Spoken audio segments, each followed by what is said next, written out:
Soy venezolana y me crié en República Dominicana. Y un día, 4 de julio de hace 30 años, vine a este país y di a luz mi príncipe americano. Qué coincidencia. Un gringo 4 de July, que hoy fue asesinado por una persona cruel, monstruosa, a un hombre que fue excelente hijo y excelente padre, porque lo que estaba era en su labor de trabajo. Para que hoy me salgan con una fianza de $150,000, que equivale a $15,000, donde no solo mi familia, sino todos los del vecindario estaríamos en problemas. Porque ese señor lo que tiene que estar fundido en la cárcel. Yo no soy quien. Legalmente yo tengo derechos y los voy a exigir. Creo que es justo, porque yo no sé si cada uno de ustedes tienen hijos. Y yo no sé si cada uno pudo abrazarlos esta noche, o ayer, o antes de ayer. Yo no lo pude hacer. Y no es justo.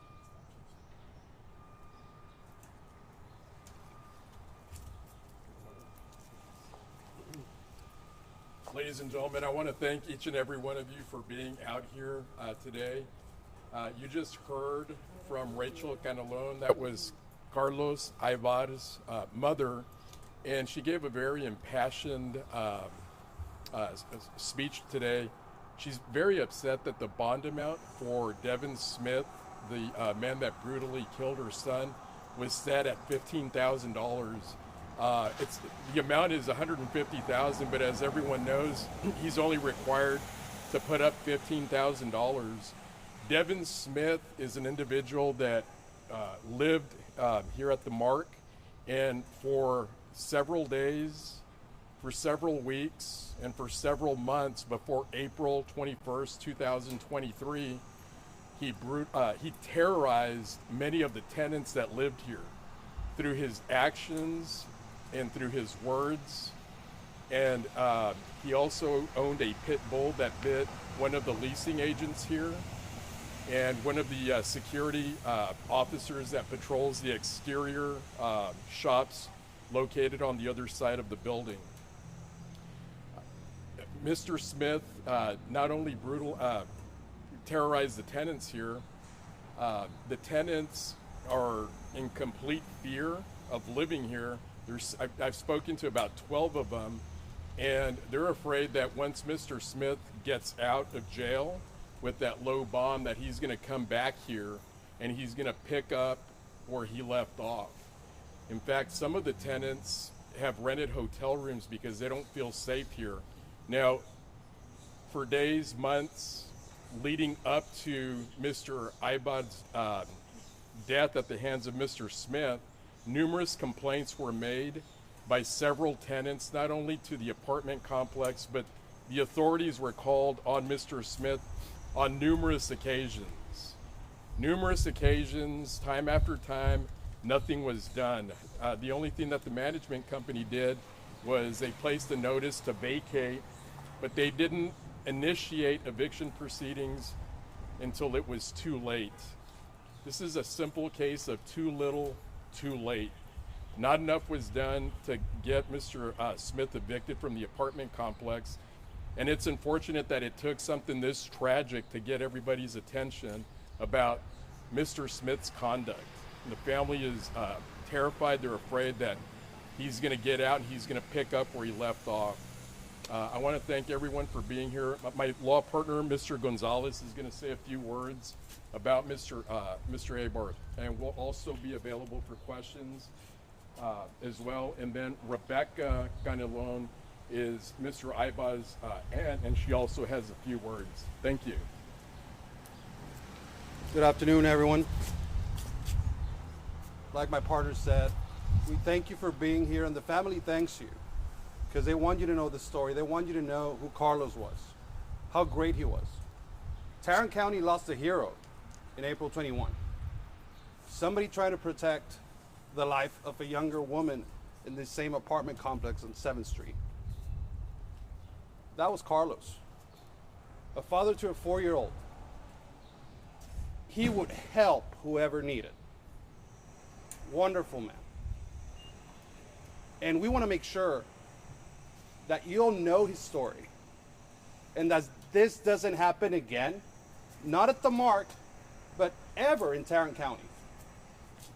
That's why we're here today, and we thank you for that. Now I'm going to let some of the family members speak, and on their behalf, I thank you again. Good afternoon. My name is Rebecca, and I'm Carlos' aunt. On the evening of April 21st, at 9:07 p.m., I received a call that no parent should receive. A call that changed the lives of many, but especially of Alan, the youngest of her big family tribe.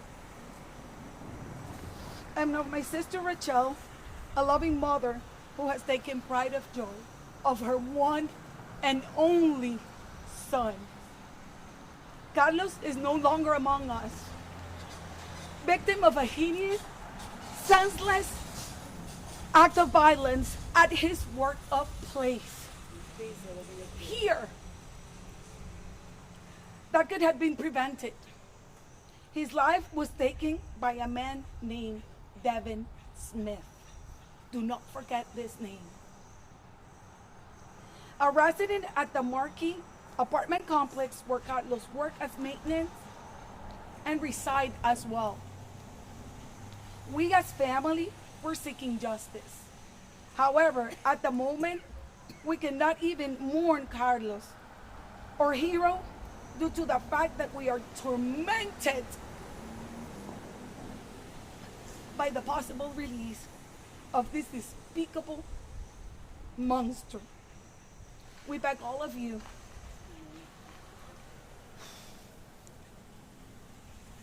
to raise your voices with us and stop this man from keeping terrorizing us and others any longer. His bail has been set on the ridiculous amount of $150,000, which means that he only needs $15,000 to post bail. We plead the judge to not allow this man that has already done so much damage to go free, and bail his raise or denied it at all. We appreciate all the praise and support that we have received from everyone. We also want to please ask all of you guys to leave Alan out of this. He's only a 4-year-old boy that just lost his dad. Please give them privacy. We would truly appreciate it. Yo quiero justicia para mi hijo, por favor, justicia. Thank you. Are you guys planning any legal action against the Mark at all? Right now, we have been in contact with the lawyers that represent CSW LLC. They're a law firm out of Colorado with offices in Dallas. And right now we have spoken to numerous tenants here, and there's an allegation that's been made that simple things that an apartment complex should do to keep the tenants safe were not done. For example, there's cameras in the building, however, none of the cameras work. And that's something that all apartment complexes should have in order to ensure that there is a safe place for the residents to live. And as I said earlier, day after day, week after week, month after month, for months, numerous tenants here had complained to the management company about Mr. Smith's conduct. He literally terrorized numerous tenants, and not only did they complain to the management company, but they also called the police on numerous occasions. I spoke to an officer yesterday who told me that he was very familiar with who Mr. Smith was and that they had had several calls about his conduct. And it's my position that they should have started the eviction process months ago. Once the tenants started complaining about this man's conduct and what he was doing to the women and some of the men in this building, they should have initiated eviction proceedings immediately. The most they did was they placed a letter, a notice to vacate the building, and that's kind of a simple way of kindly asking, would you please move out? This is a person who can only be held accountable by the court systems, by the judges. In the criminal case and also in the eviction proceeding, it's not someone that you ask nicely or kindly to leave the premises. This is something that should have been done months ago. Can you help us better understand what you mean by his conduct and how it terrorized other tenants? What do you refer to? Okay, there's several instances. I don't want to get into the names, but I can generally speak about what has been told. And a lot of this stuff will play out during the discovery process later on down the road. But Mr. Smith apparently had a pit bull that he kept inside of the apartment complex, and no tenant in this building once wanted a dog that was not trained, a dog that has dangerous propensities living in the building. And as I've stated before, Mr. Smith chased one of the tenants with the pit bull, a young female. He also allowed the pit bull to bite one of the leasing agents in the building. And he also, the pit bull also bit one of the security officers that patrols the exterior shops located on the other side of the building. That's one example.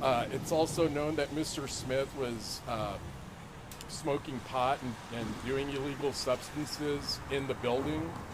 And he would yell cuss words out to the tenants. There's reports that he went over to the World of Beers and would terrorize people with his pit bull when people were sitting out there on the patio. So it was just, and all of these instances were all reported to either the police and the management company, and nothing was ever done to hold Mr. Smith accountable for his actions. And that's one of the reasons why the tenants are so fearful that the bond amount is set so low, because they believe that Mr. Smith, once he gets out, it's kind of like a little slap on the wrist, and it has the same effect that notice to vacate had on deterring his conduct, which is not much because he's going to be back out here. There's a lady that I spoke to that doesn't even live in this building but broke down in tears because she's fearful that he's going to come back. And the bond amount being set at $150,000, that's ridiculous, because all he has to do is come up with $15,000 and he gets to walk out, walk free, and start terrorizing people just like he did before he was taken away. How long have you lived here? I don't live here. I'm an attorney and I represent the family. I live in, well, I don't want to say where I live, but I don't live in Fort Worth. How long does he still live here, or has he finally been evicted? Or So the attorneys that represent CWS LLC, which is the company that owns this building, their lawyers out of Colorado told me that his family is going to be coming by at some point to pick up his belongings. When they're going to be by here, he didn't know, but he still, as of now, legally lives in the building.